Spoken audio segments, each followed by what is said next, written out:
വേദവാക്യമല്ല വേനൻ ആവശ്യം. വേനസവിധത്തിൽ ഇപ്പോഴെത്തണം നിങ്ങളുടെ ദേവന്മാർ.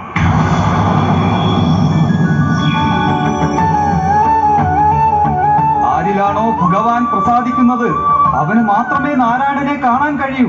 ഞങ്ങൾക്കിപ്പോൾ ഭഗവാനെ കാണാനാകുന്നുണ്ട്. തിരുമനസ് ഒന്ന് ഇങ്ങോട്ട് നോക്കൂ.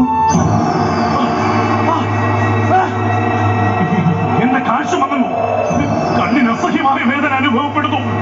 നമ്മുടെ കാഴ്ച നശിക്കാനുള്ള ആഭിചാരക്രിയകളാണ് നിങ്ങൾ ഇവിടെ ചെയ്യുന്നത്. ഒരിക്കലുമില്ല രാജു. ഭഗവാനെ ആത്മാർത്ഥമായി വിശ്വസിക്കാത്തവർക്ക് അദ്ദേഹത്തെ കാണാൻ കഴിയില്ല.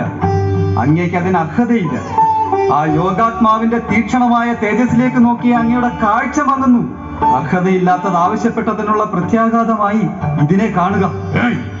ഉയർന്ന കുലമഹിമയും കീർത്തിയുമുള്ള വംശത്തിൽ പിറന്നവനാണ് നാം. മാത്രമല്ല യമധർമ്മന്റെ പൗത്രനുമാണ്. അങ്ങനെയുള്ള നമുക്ക് നിങ്ങളുണ്ടെന്ന് പറയുന്ന മൂർത്തിയെ കാണാനാകുന്നില്ലെങ്കിൽ പിന്നെ എന്ത് സൃഷ്ടി, സ്ഥിതി, സംഹാരം? തിരുമനസേ, ജനിച്ച കുലമോ കീർത്തിയുള്ള വംശമോ അല്ല ഒരാളെ കാലം വിലയിരുത്തുക. അത് അയാളുടെ പ്രവൃത്തിയിലൂടെയാണ്. ഈ രാജ്യത്തിന്റെ അധിപനായ രാജാവിനോടാണ് സംസാരം. അത് മറക്കരുത്. ആരവിടെ?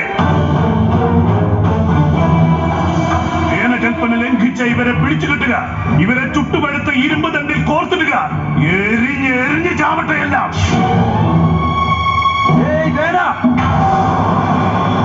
അറിയാവുന്ന ഭാഷയിൽ പലവട്ടം പറഞ്ഞു ഞങ്ങൾ. പക്ഷേ നീ അത് ചെവിക്കൊണ്ടില്ല. ഇനി അനുഭവിക്കുക. ഇത് ഞങ്ങളെ കാലമേൽപ്പിച്ച കർത്തവ്യം. നിനക്ക് കാലം കരുതി വെച്ച കനവേറിയ മറുപടിയും